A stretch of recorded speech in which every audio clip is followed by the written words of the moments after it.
Sir, share lang mo ako kasi hinang talaga ako dito na lang. Tinanong ko si Liv tungkol sa tea tree oil. Di daw niya alam kung kanino yun. Pero nung sinabi niya, biglang hindi siya makatingin sa akin. Halata nagsisinungaling siya Eh kung kilala niya pala kung sino may-ari, ba't di ba niya sabihin?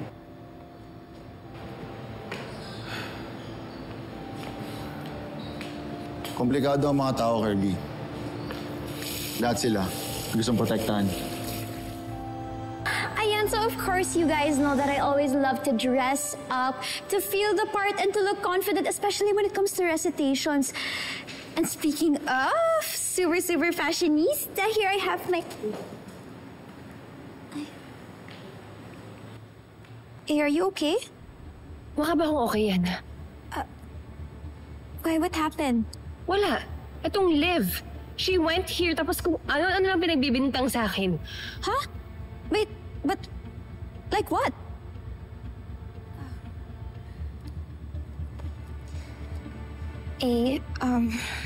Look, I know that you don't really trust me right now. But... This is Liv we're talking about. Okay, she's your sister.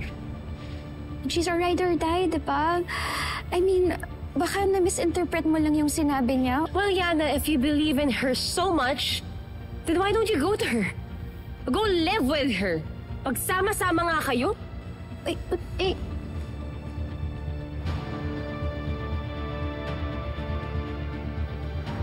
Mga bata pa lang kami, magkakampi na kami ni Amelie. Kahit na magkaaway yung mga nanay namin. Wala kami pake. We didn't care. We were each other's best friends. Ba't past tense? Mag-best friend pa rin naman kayo. May pinagdadaanan lang kayo ngayon. Hindi ko lang kasi magets. Ba't niya ako pag-iisipan ng ganun? How can she mistake my concern like that? Di lang tungkol kay Tita Marga, no? Ano ba talagang pinag-awayan niyo?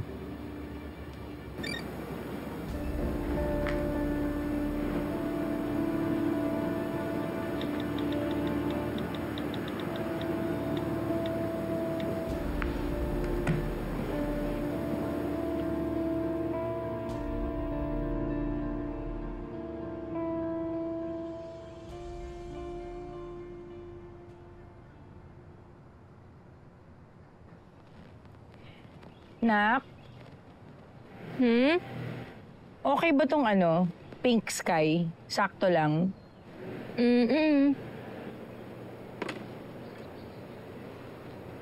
Kailangan ba natin uminom? Orange hindi pink. Ay, Kailangan natin uminom, Nak. hindi baka maging alcoholic na tayo dyan, ma. Eh, anong gagawin natin ngayon? Hindi ba? Sasabihin mo ba sa akin kung anong pinag-awayan ninyo ni Amelie o kailangan pa kitang pilitin, kailangan ko pang hulaan? Anong gagawin natin ngayon? What if alam ko na kung kanino yung tea tree oil na nakita dun sa kotse ko? Yung may kinalaman sa pagkamatay ni Zach? Kay Amelie? Kailangan malaman ng mga pulis to. Ewan ko, ma. Eh, marami naman kasi gumagamit ng ganung oil. Ayoko lang naman ipahamak si Amelie katulad ng ginawa sa Tita Marga. Eh, saka kung iisipin mo, wala namang rason, wala namang dahilan para gustuhin ni Amelie na masaktan si Zach, hindi ba? Well, hindi naman sila friends. I mean, civil. Acquaintances, ganun. Kung hindi nga dahil sa akin, hindi ko pagpapansin na yung dalawang yun. Eh, kung yan ang desisyon mo, gusto mong protektahan si Amelie, susuportahan kita. Eh, kahit naman ganun yung nanay niya, bruhilda niyang nanay, kung ano nang ginawa sa atin, ang pinagsasasabi sa atin, hindi naman kita susuportahan kung gusto mong gumanti dun sa anak niya. We're not like that. We're good people. Thanks, Ma.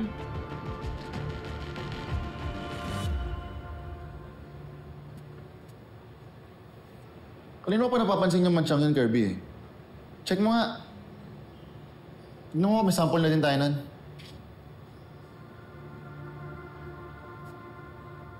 Iba nga to. Kasi kung tubig to, dapat tuyo na to eh.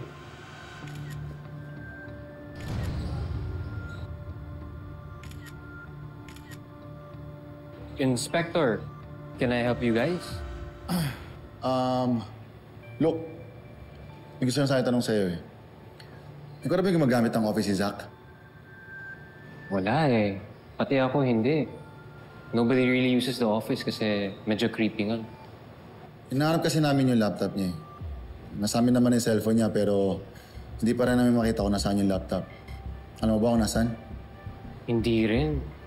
Hinahanap ko nga yung laptop ni Zach eh. May mga kailangan namin na file sa kanya but nobody knows where it is. Alam mo ba kailan mo siya huli nakita? I guess nung namatay siya. Usually nandun lang yun sa office eh. Partner, kaya naman pala hindi natin makita eh.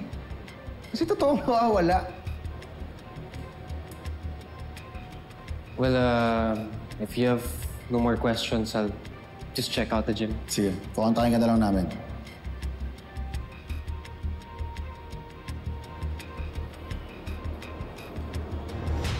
Ano, nakapicture mo na? Kaya nakasalanan natin to eh. Kung hindi naman tayo nagsalita, hindi naman mag-aaway si Liv at A. Look, that's why kailangan natin sila tulungan magkabati.